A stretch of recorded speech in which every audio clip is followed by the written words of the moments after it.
Tonight we have a very special Steiner lecture series in creative inquiry lecture by Greg J. Smith from serialconsign.com. Greg is a founder of HOLO magazine, also a co-contributing editor to CreativeApplications.net, which you all should know. It's the blog of record for new media arts. It's the New York Times, if you will, of our field. So Greg is an artist, a writer, an educator, a curator. He teaches at Waterloo and at Ryerson in Canada. He's based in Toronto, and is really a taste maker by selecting wonderful work to share with the rest of us. He's really making a great difference in all of our lives by sort of filtering the world and showing us the best things.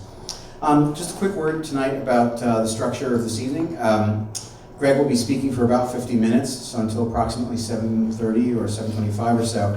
But this is actually right now already 6 minutes into the appointed time of Carolyn Record's EMS2 class in the School of Art, which is our introductory new media studio course for undergraduates, mostly sophomores, many of whom are here. And they have a critique with Greg Smith afterwards.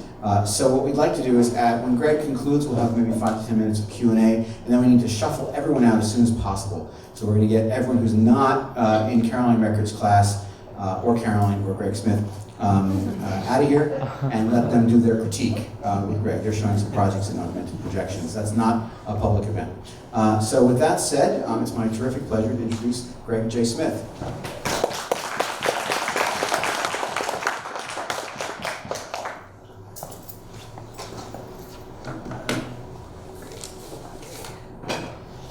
The introduction, Golan.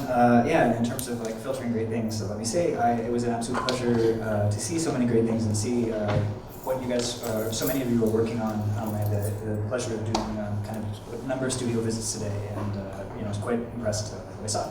And of course, really quite honored to be here. So thanks a lot for the invite, Golan. So I'm trying to shoehorn 2 talks into one. And I'm going to do which I could not figure out what to call it, so I decided to call it a line in a sketch. And the first part of what I'm going to talk about is what I do with my team, a little bit about who I am, but what I do with my team in terms of online publishing and with our print magazine, but then a little bit, just a kind of a snapshot of some stuff that I'm thinking about right now. So I'm really going to be diligent and try to shoehorn this all in so that there's a proper time for the forthcoming reviews. So yeah, like I said, who am I, what do I do, Canon HOLO, how do we kind of juggle these print and web projects that kind of take different approaches to looking at the same creative milieu that we all know and love. And then also just point out some stuff that's on my radar at the moment. So for a little bit of context, I write and I edit and I teach and advise, and I sometimes like to say that I think that my career is to remain professionally curious. And that I don't have a job always, or I have different jobs, seasonally almost. And the thing that I'm most interested in basically is media, and specifically what people do with it, and whether that's owning a social media platform, that's okay, but if you're kind of inventing things or putting things together in new and unusual ways, then I'm particularly interested. And I've basically spent the last decade being interested in people that are inventing things with media, and I've found it super rewarding. So just a little, Golan asked me to provide a little bit of info about kind of where I came from and kind of some of my touchstones in and around media art, and in my case net art, which was pretty formative for me. I cut my teeth in the basically DIY after hours party scene in Toronto in the 90s, which totally is not on social media, and I love the fact I was looking for some archival images and couldn't find anything. So it's like my own secret prehistory that only exists in my memory. But it was this really rich environment. Toronto had this incredible after-hours scene in the 90s. People were like driving up from New York and Detroit for warehouse parties there. And I saw things like the Emergency Broadcast Network, who were involved in the creation of After Effects and kind of the first DJ software. I saw them do kind of experimental video installations. I saw Greg Hermanovic, who would later go on to create Touch Designer, lugging like the Silicon Graphics workstation into an after-hours to do proto-VJing, in the early 90s. And I also once had the pleasure of hosting Kit Clayton, basically demoing an early vision of what would become Jetter, projecting four 320 by 240 video, generative videos on screen at an after hours where Robert Henke was playing. So there was all this neat stuff going on, and I was originally interested in music. particularly captivated by kind of independent distribution models and record labels. In a lot of ways, a lot of what I do now is basically like how much I obsessed over these niche indie electronic music labels in the 90s, like Mille Plateau and ForSync, and there was a whole slew of them. There's a real renaissance of like amazing graphic design, amazing sound design, really brave stuff. And I mean, I wasn't at the point where I was really thinking about how it all worked commercially. In hindsight, a lot of those labels evaporated, but it was a nice little bubble. So that was kind of like my introduction to media making, and I was actually involved in event promotion and stuff too. So I was kind of always active. For me, being interested in something always meant being involved in it. Although I'm a critic now, I still like, I also do curation and stuff. I'm always involved in what I'm looking at. So a pretty transformative event for me. I moved to America on September 8th, 2001. Which is a great time to move to America. And I didn't know anybody, and I got really into net art. I don't even know how it happened, but I ended up, I don't even remember, but I answered this weird random call to like become what Rhizome called a super editor or a site editor or something like that. It really just meant reblogger. And I worked under Marissa Olson, and I just kind of lived and breathed net art. And I was like super inspired by works like, I don't know how many of you have seen, I'm just gonna show a couple videos in the show tonight. Archangel's Diaries, which was just a really simple,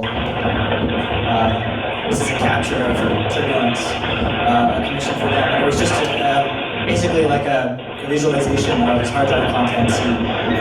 He fed kind of his daily data diaries, his email records, whatever, into video software and played it back. And just stuff like this. I mean, this really planted the seed for this idea of data aesthetics. And this was a long time before like information visualization outside of select tufty circles was really a thing. So there was lots of this stuff around at this time, and it really made quite an impression on me.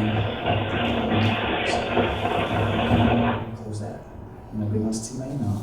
And then in terms of like kind of installations that really made the lights come on, I can really point at two that for me, kind of made me want to get away from the screen. I was, like I said, I was really interested in net art, but that didn't last that long for me, and I do appreciate it, but it's not exactly my scene these days. There's two pieces that by any means wouldn't necessarily be filed under capital M media art and media or electronic art in our conventional sense, but Bruce Nauman's Going Around the Corner piece, I had this really amazing experience with it in LACMA, I don't know, in 2002 or something. And for anybody who doesn't know, the photo does kind of explain it, but this idea is that you are rounding a corner and then you see video of yourself from behind rounding the corner. So you're just kind of caught in this spatial loop, and it's the moment that you're like, oh, like I went into the piece not knowing what it was, and there's like this weird embodied thing that happened that, I'm talking about it almost 20 years later. And the other piece, also not particularly high-tech, but super sophisticated, was Cardiff and Miller's The 40-Part Quartet, which is a recreation of like a choral score, and it's just this 40 voice chorus that you kind of move around spatially, and you become the mixer of this super lush sonic environment. I saw this at the power plant in Toronto in 2004, and it just blew my mind. It was revelatory. It was a religious almost experience. So in 2005, the guy I used to run Club Night with said, "Do you want to start a magazine?" And I was like, "Sure." So we started this online journal in and around digital art, and looked at things like glitch art and interactive architecture, and we worked with people like Paul Prudence and a lot of people who we're still working with to this day. And it was really naive, and there was no business model. I've graduated now to bad business models from no business models, so I am growing up.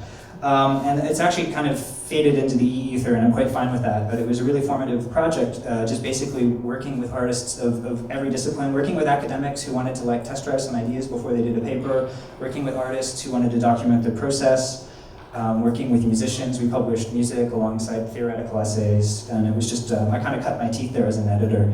The kind of punk rock DIY, like you want to do something to start doing it and learn it as you go. And I spent some time in architecture, actually, which is ironic given that I now run a print magazine, but I did my architecture thesis on the death of the newspaper industry. So specifically, this is like a schematic analysis of like looking at what a newspaper was in about 2006, which was kind of about the moment that the bottom fell out on that entire field. And ironically, I was really optimistic about new publications like the Huffington Post. So I was probably a little misguided as well. So basically, this kind of rounds up my little intro. I've basically been writing about media art through all of this in all kinds of places, for web, a couple academic book chapters. My favorite thing in the world to write is a catalog essay for an artist, because I actually think that's like the best piece of art writing you can do when you actually like really try to understand what an artist is doing and contextualize it for somebody who's totally new to the work and maybe totally new to that type of work. And yeah, and then of course, most recently, like Creative Applications, that's the place that I write, but also HOLO. So yeah, that's what I do. And of course, there's the old saying, you know, if you want to go fast, go alone. If you want to go far, go with others. So these are my pals, my friends that I do Creative Applications with and make HOLO magazine. This guy doesn't need an introduction. This is Alex Scholz. He's basically the founder of HOLO. He's he's been working in magazines for 15 years. And HOLO, in a lot of ways, creatively, is very much his vision. This is Sherry Kennedy. So he's based in Berlin. Sherry is our project manager, who we torture endlessly. And she's the most patient woman in the world. And she kind of makes the wheels go around for our team. Yeah, she's based in Toronto. And then Filip Wisniewicz is quite involved in HOLO, but he is absolutely kind of the driving force between CreativeApplications.net. So we kind of, through our various talents and overlapping interests, we kind of make these two media properties go. We don't just make media, we do other things. I don't have much time to talk about the other things, so I'll point at them in a cursory sense in a bit. But the website and the magazine are kind of the two big things. So I'll start with the website, because chronologically it was first. CreativeApplications.net is a site that Philip launched in 2008. He's an architecture educator. He's actually been teaching at the University of Westminster for 20 years. And like many bloggers of the mid-aughties, he started the project as like a personal resource, and he basically started jotting down projects he wanted the students to look at. So there was kind of a pedagogical perspective built into this online writing thing. Philip isn't particularly interested in kind of lyrical prose or anything. It's just this like almost obsessive archival urge for him. He wants to log a project and move on. Which is a little different than some of the other people that write that, myself included, who kind of like to get into the mind of the creator a little more.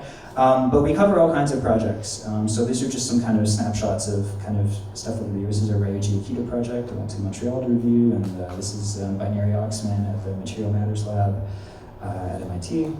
So the gist of the publication, I mentioned Philip as the driving force. Alex and I, as the main magazine people, we kind of pitch in when we can, which varies. We've logged over 3,000 projects, done interviews, lots of tutorials, although not so much lately. The traffic is weird. 400,000 page views a month sounds like a lot. It's quite small by internet standards, but it's very high by niche media standards, and definitely very high by like art standards. We actually get a lot more traffic than some art blogs with a significantly bigger profile. And then we have good social media, and a lot of that had to do with, even before I showed up, like Philip was just kind of out there on Facebook and Twitter, and we kind of recently moved on to Instagram. So of course it's very important to kind of propagate in this world where it does well on Instagram, and that's not a bad thing, because it just, interesting looking things get, as a trail of breadcrumbs, you can kind of pull people in to kind of find out more about things or how they're made. So in terms of what we do on the website, it's pretty self-explanatory, but this is kind of like how I would describe it over a beer. The project on Can is the base unit of content. It's about the work, not the artist. That varies a little bit sometimes, but it's really about the project, putting that first and foremost, rather than hand-waving about the genius of the artist, which is something you see a lot in art and design writing. We kind of read the work first and foremost. And we just want to be informal, accessible, succinct, no theory speak. Half the art writing in the world is overwrought, overly theoretical. That's fine, I like theory, but if I'm trying to get people interested in obscure art, I'm probably not going to try to dazzle them with my vocabulary and my knowledge of critical theory. We try to draw from multiple sources, so artists, students, researchers, commercial studios. This is really important. We don't care if work is presented in a gallery or even a corporate commission if it's good enough. If it warrants a mention, we mention it. It could be work from an eCal studio one week, a larger studio the next, a prominent artist, an experiment by somebody who doesn't even call themselves a capital A artist. If it warrants mention, we mention it. We don't care who did it. As opposed to, there's no gatekeeping about whether or not somebody is relevant to our audience or not. And then if a project has been published, this one's really important, and this is something that is very different than a lot of the rest of the design blogosphere, if I can still use that word. If a project has been published widely elsewhere, we will probably pass on writing about it.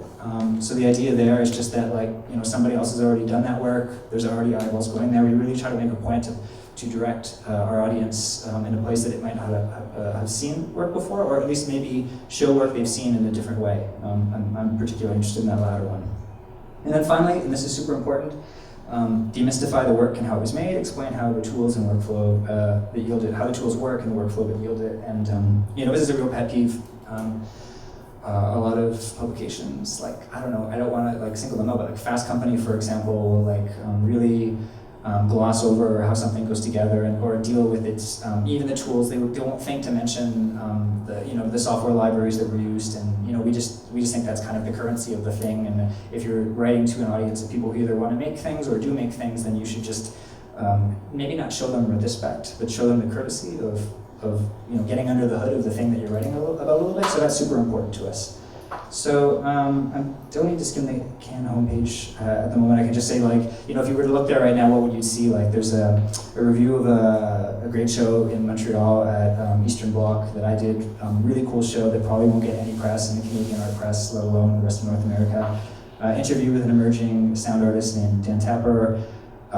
There's a really cool, I don't know if it's like flip discs, but there's like algorithmic visualization installation by Unformative Roehl.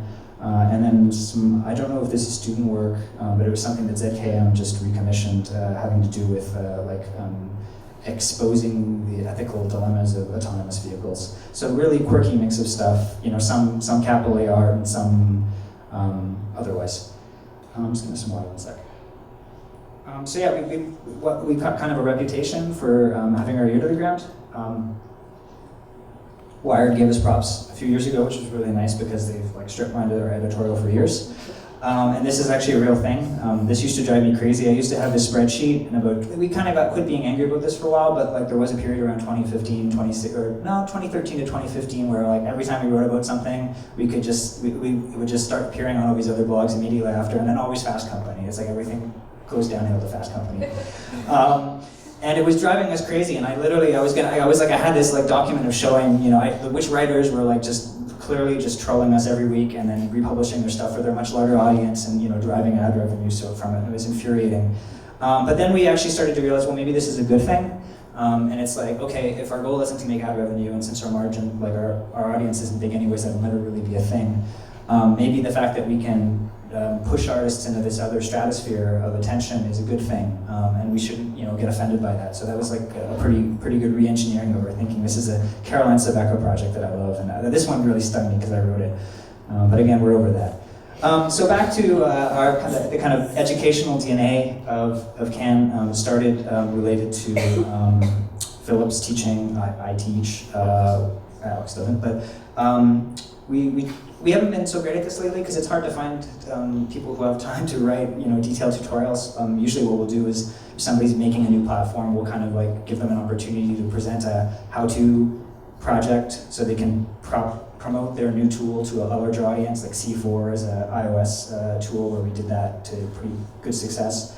So we try to share tutorials when possible. Again, I mentioned we feature student and emerging artist work alongside pros. I didn't have any room to write something with a little more nuance there. We help connect students with leading studios. This is like really banal, really low rent money-making stuff. We do job ads for 25 bucks, but the studios that post for jobs on CAN are like really top shelf. So like Art and Com, Meow Wolf, Random International, Tellart, Moment Factory. And we always have people coming up to us being, oh, I saw this job posted and I got it, and then I moved to Montreal. Now I work for Moment Factory, thanks. And it's really actually quite satisfying. So that's actually been like in terms of creating value for the community, if not financially lucrative.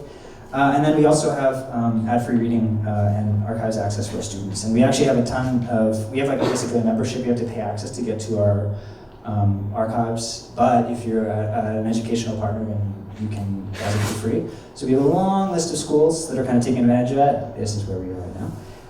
And that's really cool. That's something that makes us really happy. And then in terms of revenue, like just to not only talk about like our editorial ambition, online writing is not particularly lucrative now, and it's probably worse now than it was a few years ago. We kind of make enough when all things are done to like pay a half-time wage, which of course doesn't really fly, especially with our editor-in-chief living in London. So we're always kind of looking for other opportunities to kind of leverage, I don't want to say the authority, but the reach and maybe the community ties into other things, and not think about the blog as a financial moneymaker. We've actually been experimenting. We pulled all of our low rent ads. We had kind of like a lower tier of ads, and we pulled them all. We're actually doing in-browser cryptocurrency mining now, and making like enough to pay for our hosting. It's a little weird. We're totally upfront about it, but unfortunately, a lot of people are doing this without asking readers' permission. So there's kind of like a perception of this practice, but it's something we're trying out, and it's been pretty well received, although some people like to whine that, on their laptop their fan gets jacked as soon as they go to our website. But you gotta pay the bills. And we also have a shop, this is not an uncommon thing on the internet. If you have a presence, you sell swag. And that brings me to my next point, which is our magazine, which I will not call swag, but we have to sell it. So HOLO is a publication we launched in 2014, and there was a project that was in the works for several years before that. So I'm going to speak to kind of that development arc a little bit. Alex, as I mentioned, kind of was really the founder of the project. It grew out of an earlier magazine that he made called Scene. In some ways, HOLO 1 was Scene 3. I'm the editor. Philip is kind of our editorial director, and he's involved in a lot of what artists do we feature? What angle do we take? How do we frame this? He's super invested in kind of the strategy of what we feature and what we don't. And then, as I mentioned, Sherry is our project manager. Circulation is presently 6K, which sounds kind of piddly. It's probably going to be 8 for HOLO 3, which is in the works. But that's actually, the last time I checked, Freeze is actually only 30,000. So it's really amazing, what a brand can be in media, and then that Freeze is only 30,000 circulation, and we just started this, and we're some check out that, which is not to say that we're huge. It's just surprising that some other publications are smaller than you think. So it's this magazines is a weird shell game of revenue, which I might speak to in a second.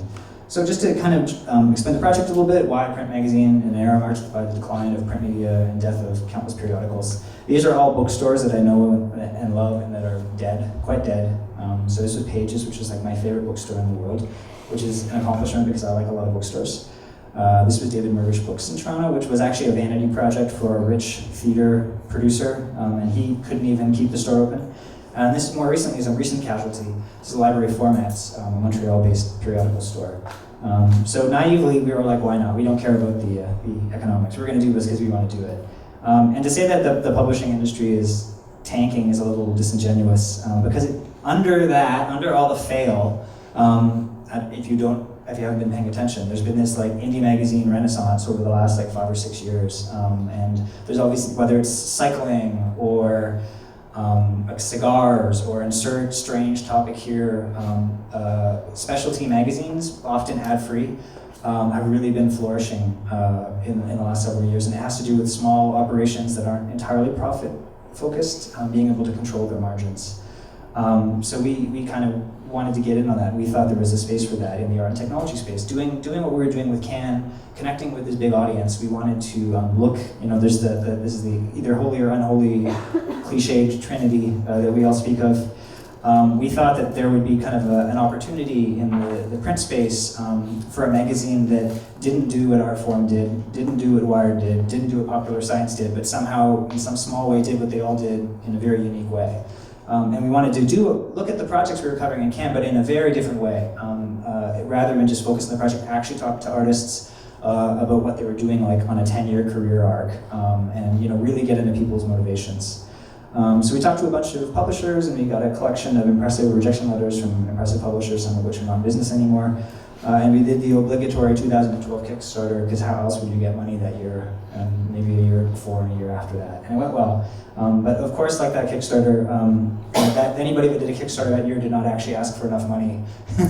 And there's a reason that they couldn't get a bank loan. So we fell into that. So anyways, we made our magazine. This is a neat thing too. This is something we can't do online. I mean, nobody thinks about what the landing page of insert design block here looks like. But with a magazine, of course, you're actually really architecting the flow. It's like a spatial flow through projects and practices and how things look and feel, and playing with contrast and stuff. So here's some shots of our first issue. I'm going to show the second one in a second. Basically, everything is just really crafted. We work with really great photographers. We kind of do a little retrospective of every artist at the end. And we actually don't feel obliged to show every project they've done, because you can just look up their portfolios online. So it's more about the person than the work, in some sense. So that's the big difference between what we do online. It's a great piece by CreativeApplications. So just in terms of the editorial dealing of the publishing, sorry, I can't do two things at once, the publication. So kind of at the core of HOLO, we go into the studios. So here's Vera Molnar, who's in her 90s, and we were very lucky to get access to her studio. she's had a career for like 50 years, so we were able to go in and like, go through her archives and document her workspace and talk. You know, I think she actually had her house built by an architect, so we talked to her about that and stuff. And you know, it's an opportunity to go into where work is created and understand how it comes together. So that's something that nobody else is doing still, to our knowledge. And we've been really meticulous in kind of the people that we've programmed into and kind of thinking about making their projects kind of play nice together. Greg, I could pass it around if you want. Oh, sure. Actually, that would save me some trouble. I've actually tried to do this a few times where I'm like showing the magazine and talking about it, and it physically does not work. So that saves me some weird gesturing. And then we have an idea section where we really explore what the magazine can do as a medium, and this is something you can't do online. Things like pullouts or foldouts, or you know, working with illustrators. You don't see that so much online. Essays, more experimental formats. And we try to really dig into an issue and bring together people from a niche community to explore that issue, not just journalists. So kind of facilitate their entry into magazine space. And then in another section called Grid, basically we go to sites and spaces where research creation happens. So for the first issue, this was the Dam Gallery, which is a kind of prominent Berlin, well, German gallery. There's a couple locations. And then for HOLO 2, really excitingly, we had Georgina Voss, who's a really great science and technology studies scholar, basically do a critical reading of all these scientific residency artists in residency programs at scientific institutes, so places like CERN, SETI, Oxford Medical Microbiology, etc. And that was really cool. We didn't necessarily get access directly to all the spaces, but we kind of got to kind of explore the lay of the land of these venues. And then finally, we also kind of look at tools and kind of try to tell their histories. I mentioned Greg Hermanovic earlier in HOLO 1. He's the creator of Touch Designer. But before he made that software, I don't know how many of you know Touch Designer? Some? He made Houdini before that, and he kind of got bored. And so he has like an Oscar for the special effects in Titanic, like technical things. And he could have just coasted for the rest of his career. And he was always very passionate about live visuals. This, from the 90s onwards, and you know, now Touch Designer is kind of being used in all kinds of exciting contexts, so that was a really kind of fun story to tell. For HOLO 2, we had Jeff Manaw, the architecture writer, kind of think on the arrival of the Oculus Rift and Vive in living rooms. And then just finally to zoom out a little more from the magazine, you know, we craft our stories in editorial formats, but we're also very hands-on with every aspect of the production, which means working with really great printers. You know, we work with really great editorial designers, and it's just an opportunity to really craft something, which is exactly what you do not do when you're putting something on the internet, probably. You know, I might get a copy edit, and that's kind of it. So, you know, we're making something for the ages. We're making something that's going to sit on the library shelf, you know, at a certain institution here in 20 years, and tell some stories, some of which might have, you know, kind of faded from memory. And doing this all in the age of Amazon, I won't say this is our competition, but this is where people always default to, expecting us how to operate, which is horrible as a small business, you know, doing other things. People expect Amazon levels of service. They also expect us to sell through regular distribution channels, which actually the chips are stacked against you if you do that. So we kind of control our margins. So we have our own shipping kind of hub in Berlin. We work with the professional logistics service, and what's really interesting, so these are all the cities that we've shipped our second issue of HOLO to. It's about 1,100 cities, so that's not copies, but destinations. Pretty Euro and North American centric. We're actually making some headway in Mexico. Santiago's doing good. Africa's not happening yet. India's kind of picking up. Australia, we're pretty good in Asia, but there's a lot of territory to be claimed, so to speak. So we certainly hope we can kind of get into more countries, and certainly east of Moscow in Russia, because there's a lot of real estate there that is, I don't know, unexploited. And then what's really interesting, I like the website, it's not so much that any of these projects are lucrative on their own, a little unfortunate, I suppose. We end up kind of always doing side hustle for our business. So we do a lot of things. We work with a lot of works. We work with promote calls for work. Sometimes we advise works. We put together long lists for awards for some cultural works, and we do a little curation as well. Notably, there's been a number of things we've done over the last several years, but in 2015, 2 years ago, basically to right now, the cultural, I don't know what the name of the department or Ministry of Culture in South Korea, basically wanted to put a flag down and put Gwangju this new arts center called the Act Center on the Map, and do this big, bold, splashy media art exhibition and symposium to basically like advertise going to the world, but also bring people from all over Asia. So we had quite, I guess I'd call it a blank slate, to program this really ambitious exhibition. So there's your Glenn, Daniel, with great work. We brought all kinds of people from all over the world together and had this great little couple multi-day symposium. So Rishin Devati from the Art speaking about geopolitics and e-waste and the like.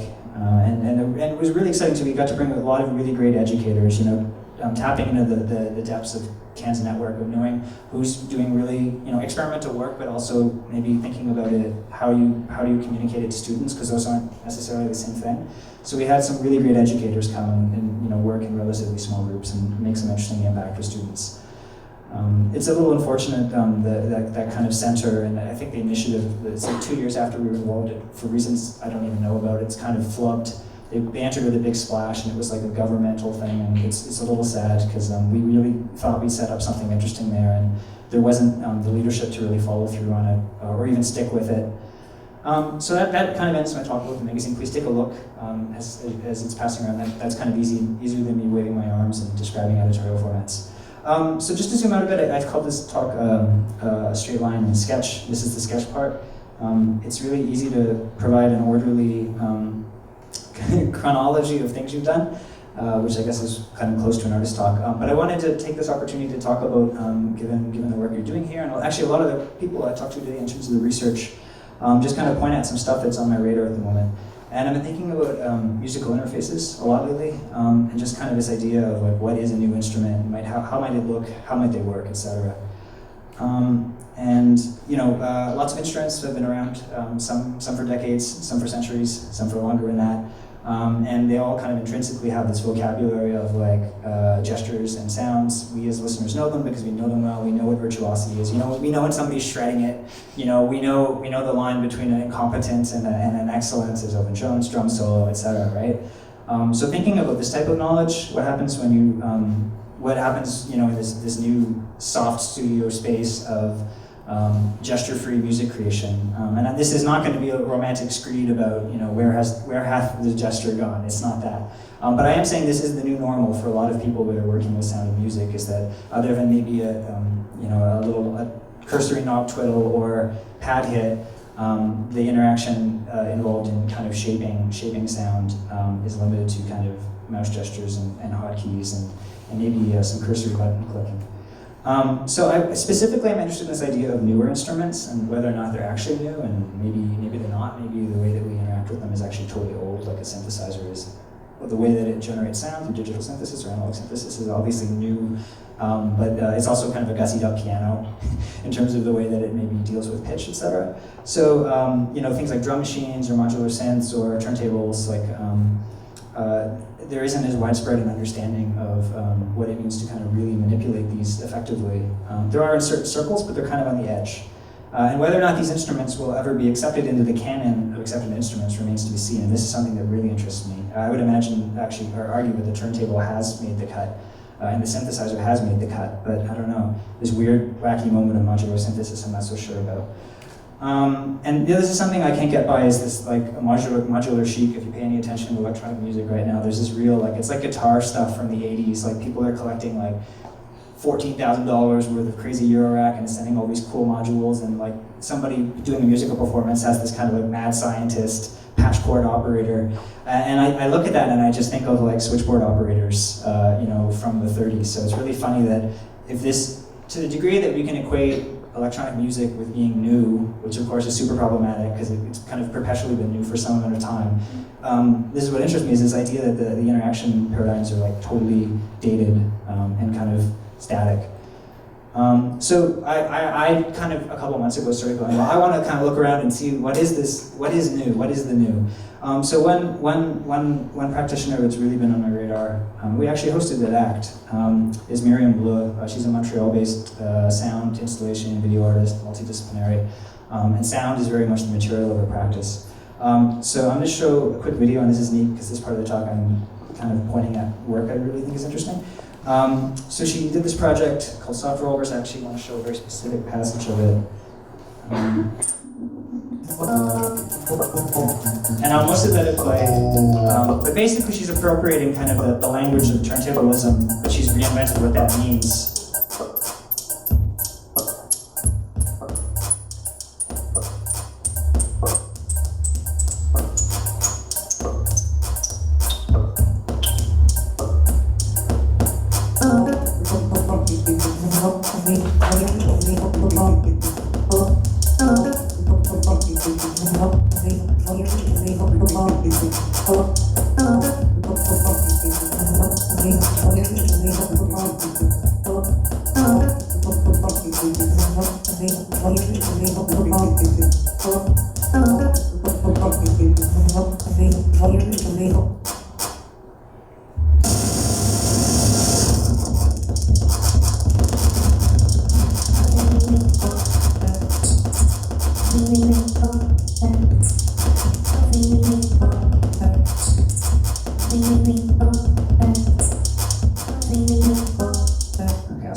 So this is actually some earlier documentation. She's actually performed this like 70 times around the world in the last several years.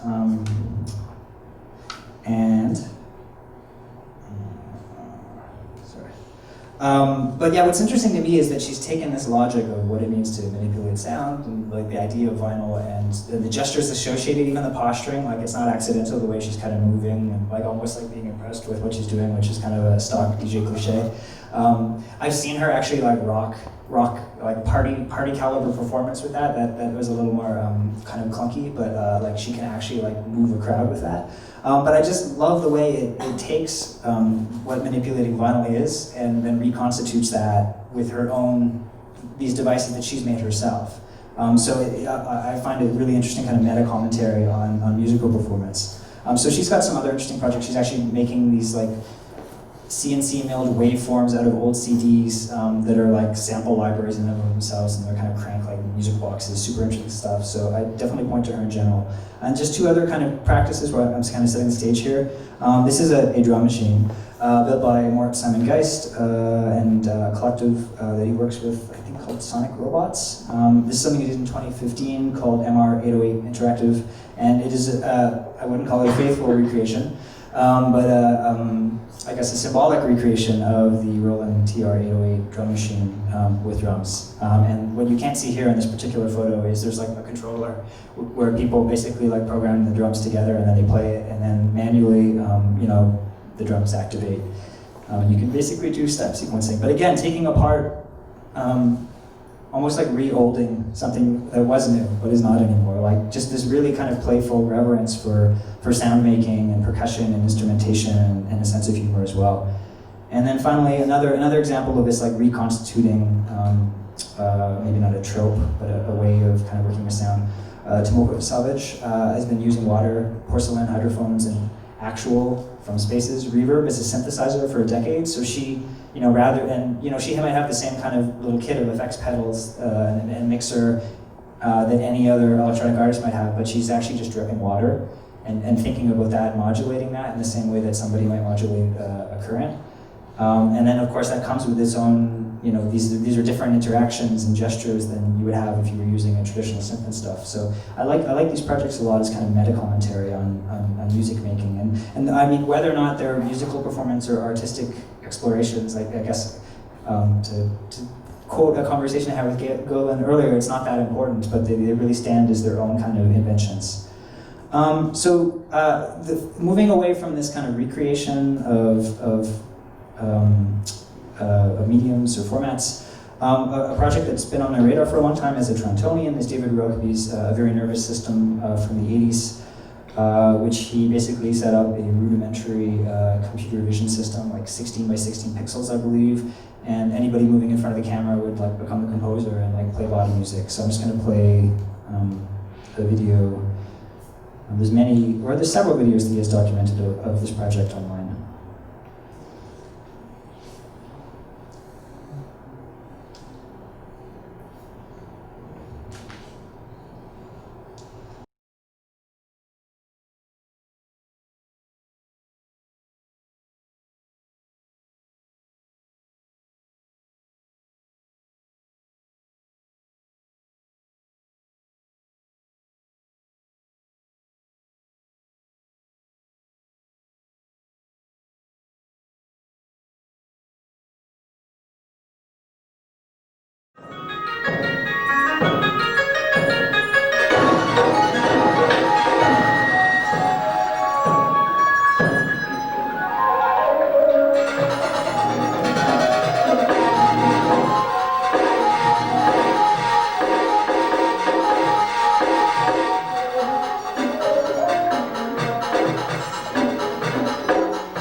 Moving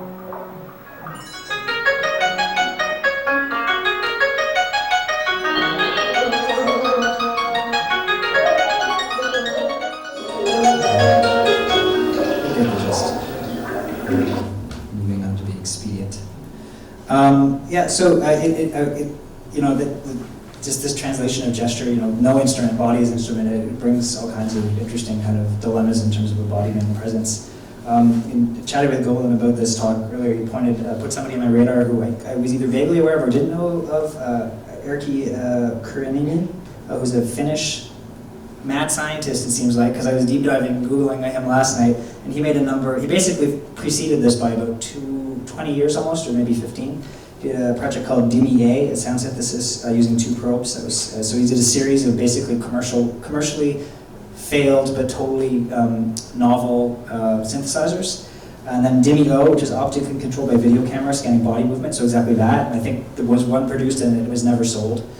And then he made the DIMI-S saxophone, which I don't know if that's quite as randy as it sounds, but 4 musicians could produce different tones by touching its controls or each other. So there's like this whole lineage of cool prototypes that he kind of worked on.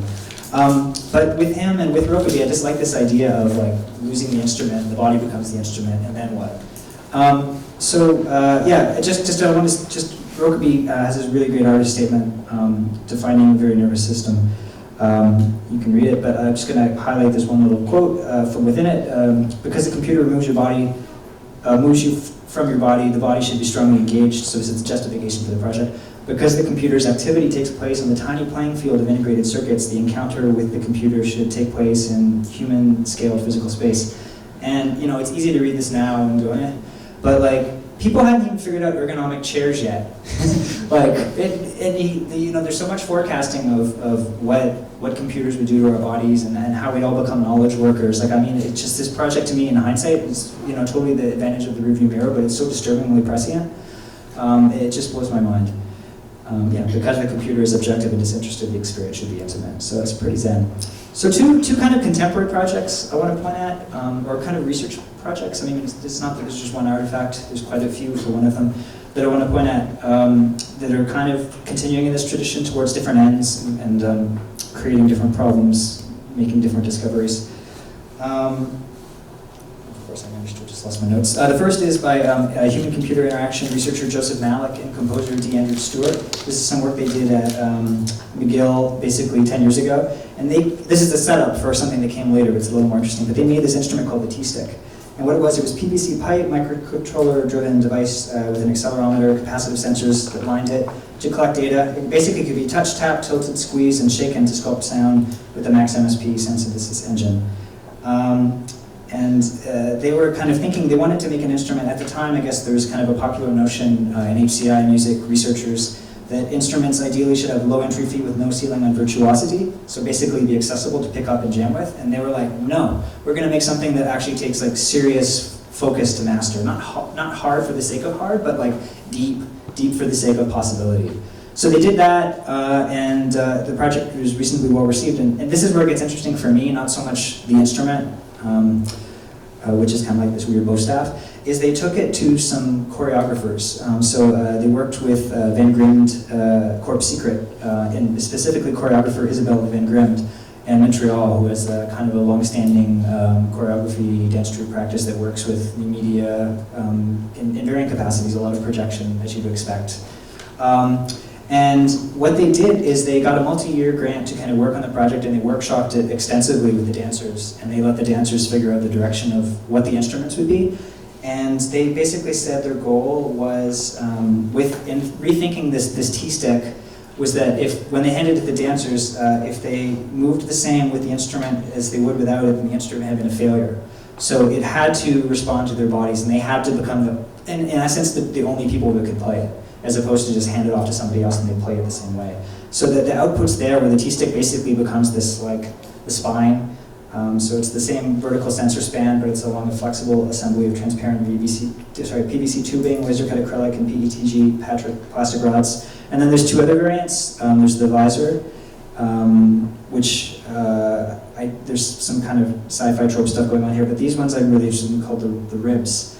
And these can be played and kind of stroked, so one dancer can come up and play another. And what was really interesting is the dancers, like, this doesn't look as interesting as the spine, which is obviously very kind of like, I don't know, prosthetic, post-human, whatever. And these are aestheticized for sure.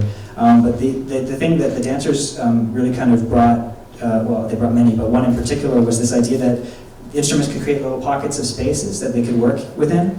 So these little constraint spaces actually became kind of an opportunity for like new ways of moving and limiting how we moved.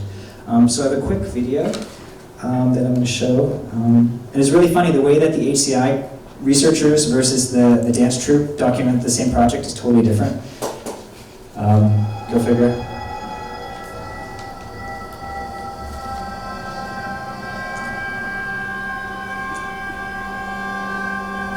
Yeah, and they also wanted them to be detachable. So the idea wasn't that they were always wearing them, but they could like engage with them in different ways and like stop interacting with them and then start again. And there is other music going on.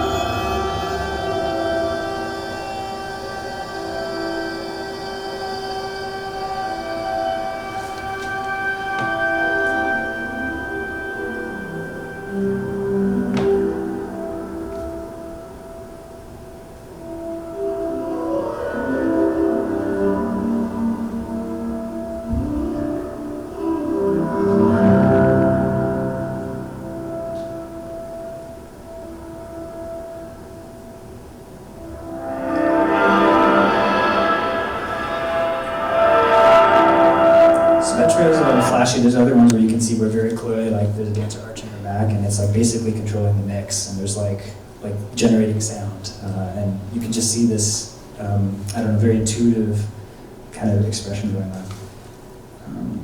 So there's that. And then finally, and this is the last project I'm going to point at here, and this is, I don't know even quite how to, I can file this beside it, but then it kind of goes in another direction that it's a little weird, a little disturbing, and for me actually a little, has a little magic, it has some of the magic watching this, and I haven't experienced this in the flesh as a performance, but as some of those, like the Cardiff Miller and the Right in the Corner piece, seeing the video documentation of this piece by Patrick St. Denis, who's another Montreal artist, he's a composer, and he worked very closely with performer and singer Sarah Albu on this project. And basically, his general kind of synopsis for working with sound, and I've probably incorporated some of this in the way that I was kind of setting up this little tangential trip earlier, is that we're always constrained by interfaces, so his kind of shtick is you need to build your own, rather than accept the presets of software or the presets of an instrument. So as a composer, if you make the system, you have a better chance of doing something interesting. So of course that involves robots. So here he is, this is Sway Array, and what the piece does basically is it has an IMU sensor on Sarah, and she's interacting with this array of robotic loudspeakers. So I'm going to let this video pretty much play out, because it speaks for itself.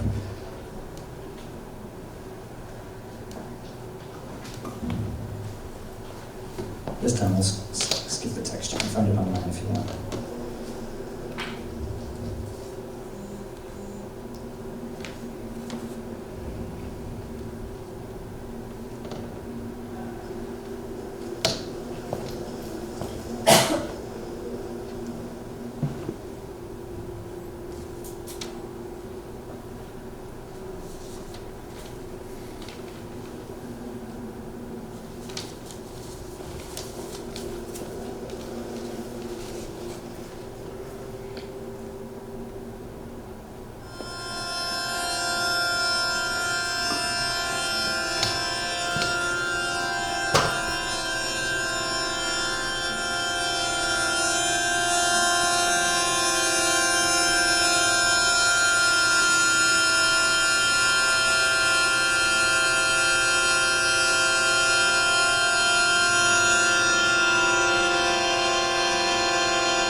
there's just lots to like here. I mean, I don't even know if it's robot choreography, human-computer interaction.